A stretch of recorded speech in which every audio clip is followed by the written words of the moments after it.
former Prime Minister Imran Khan in May, the treatment of PTI party members, and the harm caused to those protesting, with many injured and some tragically losing their lives. Restrictions on the people's movements and political expression are also concerning. Any suspension of human rights, including political freedom, that impacts democracy is deeply concerning for me and all those in this place. The government is concerned about the reports of violence in Pakistan following the arrest of Mr. Khan. The violence has no place in politics, and the right to protest is a fundamental part of democracy. The Australian government continues to call for all parties to uphold democracy and adhere to the rule of law and to respect and promote human rights for all. The Australian government regularly engages with all. Overseas کی محنت رنگ لے آئی. Overseas کی وجہ سے پاکستان پر election کے لیے pressure بڑھنے لگا. پاکستان پر عمران خان کی رہائی کے لیے پریشر بڑھنے لگا. اس حوالے سے کیا اہم پیش رفت ہوئی ہے آپ کو اس ولاگ میں بتاؤں گا. سب سے پہلے آپ سے گزارش ہے میرے اس چینل حسنین ولاگز کو سبسکرائب کریں, کمنٹ کریں. بہت شکریہ. آج کے حوالے سے آپ کو بتاتا ہوں کہ آج دنیا بھر نے پاکستان پر کس طرح پریشر ڈالا. کینیڈین پارلیمنٹیرین نے کیا کہا, آسٹریلین پارلیمنٹیرین نے کیا کہا, یو این کے بعد جو احتجاج ہوئے اس کی وجہ سے کیا ہوا, آسٹریلیا میں جو احتجاج ہوئے اس کی وجہ سے کیا ہوا, یو کے میں جو احتجاج ہوئے اس کی وجہ سے کیا ہوا, کینیڈا میں اسپیشلی کینیڈا کی میں بات کرتا ہوں, کینیڈا میں جو احتجاج ہوئے اس وجہ سے کیا ہوا. کینیڈین پارلیمنٹیرین مائیکل گرام وہ کہتے ہیں کہ پاکستان میں انسانی حقوق کی خلاف ورزیاں کی جا رہی ہیں. جیسا کہ آپ سب کو پتہ ہے پاکستان میں جو چل رہا ہے, پاکستان میں کبھی بھی کسی کو گرفتار کیا جا سکتا ہے, چاہے اس کا کوئی جرم ہے یا چاہے اس کا کوئی جرم نہیں ہے. اس طرح دنیا کے کسی ملک میں بھی نہیں ہوتا, اس طرح کینیڈا میں نہیں ہوتا, اس طرح آسٹریلیا میں نہیں ہوتا, اس طرح انگلینڈ میں نہیں ہوتا, امریکہ میں نہیں ہوتا. پاکستان میں ظلم و ستم جاری ہے. اس حوالے سے کینیڈین پارلیمنٹیرین مائیکل گرام کہتے ہیں کہ پاکستان میں انسانی حقوق کی خلاف ورزیاں کی جا رہی ہیں. یو این پہ پریشر ڈالا جا رہا ہے, آئی ایم ایف پہ پریشر ڈالا جا رہا ہے کہ وہ پاکستان کو قرض نہ دیں. پاکستان میں پہلے الیکشن کروائے جائیں, اس کے بعد پاکستان کو قرض دیا جائے. کینیڈین پارلیمنٹیرین ساتھ میں ہی عمران خان کی رہائی کا مطالبہ کرتے ہیں اور کہتے ہیں کہ عمران خان کو بھی الیکشن لڑنے دیا جائے. اور Canadian parliamentarian free and fair election کی بات کرتے ہیں. سب سے پہلے آپ یہ ویڈیو دیکھیں. Thank you, Mr. Speaker, and congratulations on your new role. I'm pleased to have the opportunity to present e-petition 4547 to the House of Commons.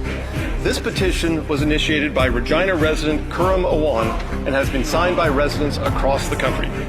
The petition is regarding reports of politically motivated acts of violence in Pakistan, following the arrest of former Pakistani Prime Minister Imran Khan and the postponement of general elections in that country in violation of the country's constitution.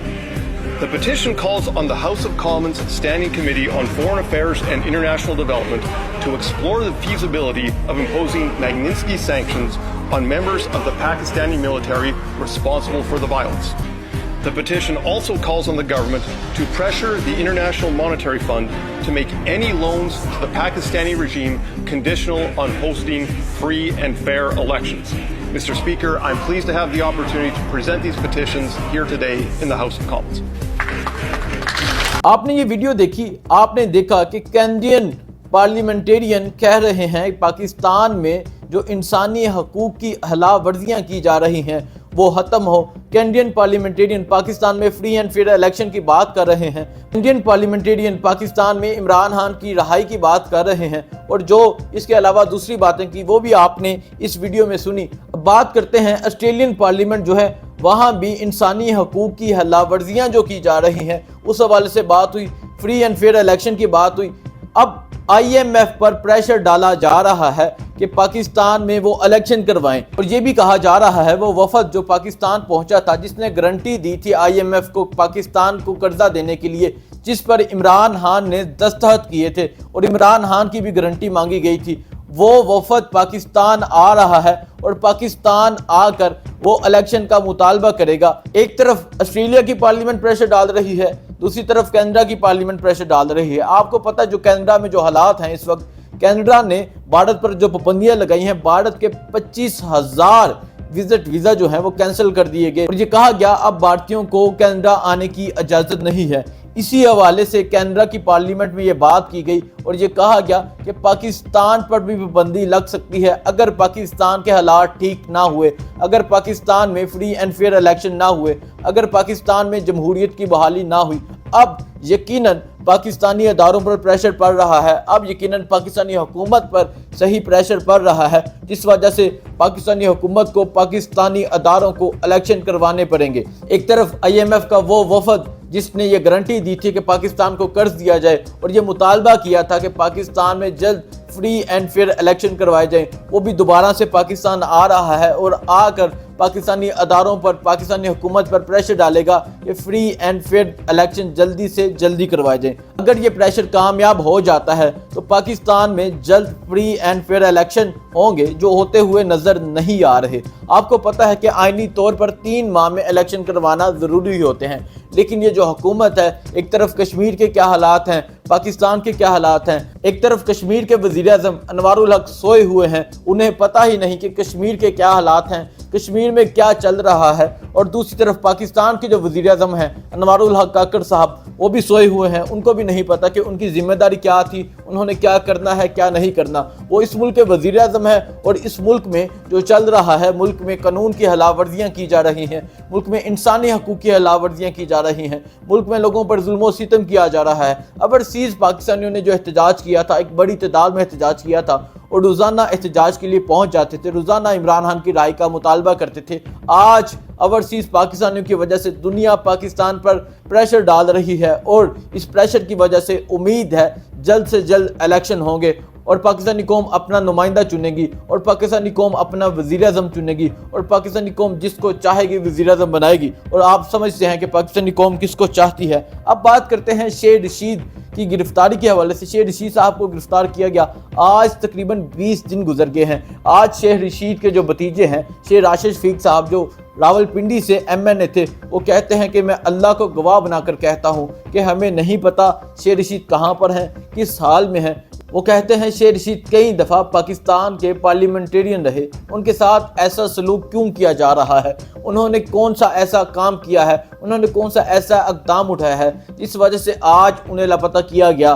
وہ کہتے ہیں کہ Rawal Pindi police نے اگر شیر رشید کو بازیاب نہیں کیا تو وہ سپریم کورٹ میں جائیں گے، جسٹس قاضی فائز عیسیٰ صاحب کو خط لکھیں گے اور انہیں کہیں گے جج صاحب دیکھیں پاکستان میں کیا چل رہا ہے، پاکستان میں قانون کی خلاف ورزیاں کی جا رہی ہیں، پاکستان میں انسانی حقوق کی خلاف ورزیاں کی جا رہی ہیں، آپ اس پر ایکشن لیں۔ شیر رشید صاحب اس وقت تک لاپتہ ہیں، ان کی لال حویلی کو سیل کیا گیا، نہیں پتہ شیر رشید کدھر ہیں، صداقت عباسی کدھر ہیں، اس کے علاوہ فروغ حبیب کدھر ہیں۔ فروغ حبیب کے بڑے بھائی وہ اس حکومت سے مطالبہ کرتے ہیں، وہ ان اداروں سے مطالبہ کرتے ہیں فروغ حبیب کو بازیاب کرایا جائے، فروغ حبیب کو عدالت میں پیش کیا جائے، اگر کوئی ان کا جرم ہے انہیں عدالت سزا دے۔ آپ اس طرح نہیں کر سکتے۔ فروغ حبیب کے بڑے بھائی ان اداروں سے مطالبہ کرتے ہیں کہ ہم نے کبھی بھی قانون کی خلاف ورزی نہیں کی، ہم کبھی بھی پاکستان کے خلاف نہیں گئے، ہم کبھی بھی ان اداروں کے خلاف نہیں گئے۔ وہ فروغ حبیب کی رہائی کا مطالبہ کرتے ہیں۔ پاکستان میں اس طرح کا دور چل رہا ہے، ایک طرف میاں محمود الرشید جو اس عمر میں جیل میں ہیں، اعجاز چودھری اس عمر میں جیل میں ہے، پرویز الہی اس عمر میں جیل میں ہے، عمر سرفراز سیما اس عمر میں جیل میں ہے، ڈاکٹر یاسمین راشد اس عمر میں جیل میں ہیں، اور ان کے ساتھ جو کیا جا رہا ہے آپ سب جانتے ہیں۔ ایک طرف عدالت آرڈر دیتی ہے کہ ان کی رہائی کی جائے اور دوسری طرف ایک نئی پولیس وہاں پہنچ جاتی ہے۔ اگر پنجاب پولیس کی طرف سے رہائی ہوتی ہے تو اسلام آباد پولیس پہنچ جاتی ہے، اور اگر اسلام آباد میں رہائی ہوتی ہے تو پنجاب پولیس پہنچ جاتی ہے، اور اس طرح ان کی گرفتاری ہوتی ہے۔ اب یہ حالات کب ٹھیک ہوتے ہیں، کب پاکستان میں الیکشن ہوتے ہیں؟ آج کا جو ولاگ تھا، آج کا ولاگ اوورسیز کی طرف سے تھا، آج کا ولاگ انٹرنیشنل کمیونٹی کی طرف سے تھا، اور آج کا ولاگ ان پارلیمنٹ کی طرف سے تھا جہاں انصاف ہوتا ہے، جہاں قانون نہیں بکتا، جہاں لوگ حق کے لیے کھڑے ہوتے ہیں، جہاں لوگ سچ کے لیے کھڑے ہوتے ہیں۔ انہوں نے پاکستان پر پریشر ڈالنا شروع کر دیا ہے کہ پاکستان میں جلد سے جلد فری اینڈ فیئر الیکشن کروائے جائیں، اور اس کے علاوہ انہوں نے پریشر IMF پر بھی ڈالنا شروع کر دیا ہے کہ IMF تب تک پاکستان کو قرض نہ دے جب تک پاکستان میں الیکشن نہیں ہوتے۔ اب دیکھنا یہ ہے کہ یہ پریشر کامیاب ہوتا ہے، کیا پاکستان میں الیکشن ہوتے ہیں، کیا عمران خان کی رہائی ہوتی ہے، کیا فری اینڈ فیئر الیکشن ہوتے ہیں یا نہیں ہوتے۔ اگر فری اینڈ فیئر الیکشن ہوتے ہیں تو پاکستانی قوم اس وقت اپنا نمائندہ، اپنا ترجمان عمران خان کو مان چکی ہے، اور پاکستان کے 70-80% جو نوجوان ہیں وہ عمران خان کو چاہتے ہیں، عمران خان کو ووٹ دیں گے، اور اگر عمران خان صاحب الیکشن میں ہوتے ہیں تو عمران خان صاحب بھاری اکثریت کے ساتھ اس ملک پاکستان کے وزیر اعظم بنیں گے۔ پاکستانی قوم ان کو اپنا نمائندہ سمجھتی ہے، پاکستانی قوم سمجھتی ہے کہ وہی پاکستان کے حالات ٹھیک کریں گے۔ اب الیکشن ہوتے ہیں یا نہیں ہوتے، یا 14 مئی کی طرح یہ فیصلہ بھی ردی میں ڈال دیا جاتا ہے، جس طرح یہ فیصلہ کیا گیا تھا کہ 14 مئی کو الیکشن کروائے جائیں۔ آج مئی کو گزرے کتنے مہینے گزر گئے ہیں، مئی، جون، جولائی، اگست، ستمبر، اکتوبر، آج اکتوبر ہے لیکن الیکشن نہیں ہوئے۔ جس طرح بندیال صاحب کا فیصلہ ردی کی ٹوکری میں ڈالا گیا تھا، کیا اس طرح جسٹس قاضی فائز اسحاق صاحب بھی کوئی فیصلہ کرتے ہیں، اس پر بھی کوئی امپلیمنٹ ہوتا ہے یا نہیں ہوتا، دیکھتے ہیں۔ مجھے دیجیے اجازت، اللہ حافظ۔